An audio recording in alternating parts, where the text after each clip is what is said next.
అందరికీ నమస్కారం అండి. డియర్ పేరెంట్స్ అండ్ స్టూడెంట్స్, ఒక ఇంపార్టెంట్ అనౌన్స్మెంట్ మీకు చెప్పాలని ఈ వీడియో చేస్తున్నాను.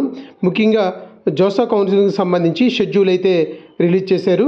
జోసా కౌన్సిలింగ్కి సంబంధించినటువంటి షెడ్యూల్ ఒకసారి మనం కానీ చూసుకుంటే జూన్ 2వ తారీఖున ఐఐటికి సంబంధించి ఎవరైతే జేఈ అడ్వాన్స్ రాశారో దానికి ర్యాంక్ అయితే రిలీజ్ చేస్తారు. ర్యాంక్ రిలీజ్ చేసిన తర్వాత జూన్ 2ని ర్యాంక్ రిలీజ్ చేసిన తర్వాత జూన్ 2ని రిలీజ్ అయిపోయిన తర్వాత జూన్ 3 నుంచి కౌన్సిలింగ్ స్టార్ట్ అవుతుంది. జూన్ 3న సాయంత్రం నుంచి కౌన్సిలింగ్కి మనకి వెబ్సైట్ అయితే ఓపెన్ అవుతుంది. జూన్ 12 వరకు కూడా మనము జూన్ 3 నుంచి జూన్ 12 వరకు కూడా వెబ్ ఆప్షన్స్ పెట్టుకోవాలి. ఇది వెబ్ ఆప్షన్స్కి పెట్టుకోవడానికి కావాల్సినటువంటి సమయము.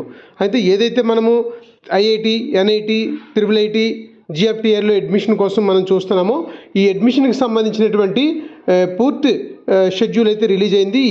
ఈ యొక్క IIIT, IIT, NIT వీటిల్లో మనం వెబ్ ఆప్షన్ పెట్టుకోవడానికి జూన్ 3 నుంచి జూన్ 12 మధ్యలోనే మనం వెబ్ ఆప్షన్ అయితే పెట్టుకోవాలి. అలాగే దీనికి సంబంధించినటువంటి ఫస్ట్ రౌండ్ సీట్ అలాట్మెంట్ కూడా మనకి జూన్ 17 తారీఖు నాడు ఫస్ట్ రౌండ్ మనకి సీట్ అలాట్మెంట్ అయితే ఇవ్వడం జరుగుతుంది. దాని తర్వాత ఆన్లైన్లో రిపోర్టింగ్ అండ్ ఫీజు పేమెంట్ కూడా అదే రోజు చేయాల్సి ఉంటుంది. దానికి ఒకటి 2 రోజులు టైం అయితే ఇస్తారు. అయితే ఈసారి ఒక ఇంపార్టెంట్ విషయం ఏంటంటే లాస్ట్ ఇయర్ జోసా కౌన్సిలింగ్ 6 రౌండ్లో జరిగింది, 5 రౌండ్లో జరిగింది. ఈసారి 6 రౌండ్లో జోసా కౌన్సిలింగ్ జరుగుతుంది. ఇది ఒక మార్పు. రెండోది మార్పు ఏంటి అంటే మనకి జోసా కౌన్సిలింగ్లో ఫస్ట్ రౌండ్లో అవ్వచ్చు, సెకండ్ రౌండ్లో ఏ రౌండ్లో సీట్ వస్తే ఆ రౌండ్లో మనము మన ఫీజు కానీ మనము మన యొక్క సర్టిఫికేట్స్ కానీ అప్లోడ్ చేసేవాళ్ళము. ఈసారి కొంత ఆ టైంలో ఏమైనా ఇబ్బంది వస్తుంది అన్న ఉద్దేశంతో ముందుగానే అడ్వాన్స్గానే మనము సర్టిఫికేట్స్ అప్లోడ్ చేసుకోవచ్చు. అప్లోడ్ చేసుకోవడానికి ఆప్షన్ ఇచ్చారు. అలాగే అడ్వాన్స్గా పేమెంట్ చేయడానికి కూడా ఆప్షన్ ఇచ్చారు. ఇదంతా కూడా మనము జూన్ 3 నుంచి జూన్ 12 వరకు చేయడానికి ఉన్నటువంటి సమయము. ఆ సమయంలోనే ఇవన్నీ కూడా చేసుకోవాలి. అలాగే మనము దీనికి వెబ్ ఆప్షన్ పెట్టుకోవడానికి రిజిస్ట్రేషన్ ముందు చేసుకోవాలి. రిజిస్ట్రేషను మనము చేసుకోవడానికి జేఈ మెయిన్స్లో అప్లికేషన్ నెంబర్ ఏదైతే ఉంటుందో అప్లికేషన్ నెంబర్, ఆ రిజిస్ట్రేషన్ నెంబరు మరియు మీ పాస్వర్డ్ ద్వారా మీరు జోసా కౌన్సిలింగ్లోకి ఎంటర్ అవ్వడము. తర్వాత ఎంటర్ అయిన తర్వాత మీరు వెబ్ ఆప్షన్స్ ఇచ్చుకోవడము. వెబ్ ఆప్షన్స్ మీకు ఎన్ని అవసరమైతే అన్నీ ఇచ్చుకోవచ్చు. వెబ్ ఆప్షన్కి ఏమి రిస్ట్రిక్షన్స్ లేదు. 100 ఇచ్చుకోవచ్చు, 200 ఇచ్చుకోవచ్చు, 300 ఇచ్చుకోవచ్చు.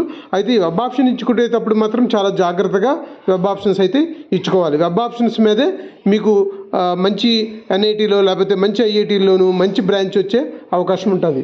తర్వాత అలాగా 6 రౌండ్లు పూర్తి అయిపోయిన తర్వాత జూలై 21న 6th రౌండ్ లాస్ట్ రౌండ్ అయితే ఉంటుంది. అది ఆ 6th రౌండ్కి లాస్ట్ రోజు రిజల్ట్ కూడా ఆ రోజు జూలై 21న ఇస్తారు. కాబట్టి ఆ రోజు నాటికి మనకి అర్థమవుతుంది. అంటే మనము ఏ ఎన్ఐటీలో ఎక్కడ మనకు సీట్ వచ్చింది అనేది మనం తెలిసిపోతుంది.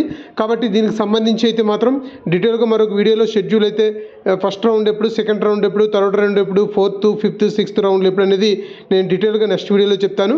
కాబట్టి మీరు జోసా కౌన్సిలింగ్కి సంబంధించినటువంటి డీటెయిల్స్ అయితే కొంచెం ఇంపార్టెంట్ ఇన్ఫర్మేషన్ అయితే ఈ వీడియోలో నేను చెప్తున్నాను. కాబట్టి జూన్ 2న జేఈ అడ్వాన్స్ రిజల్ట్ వస్తుంది.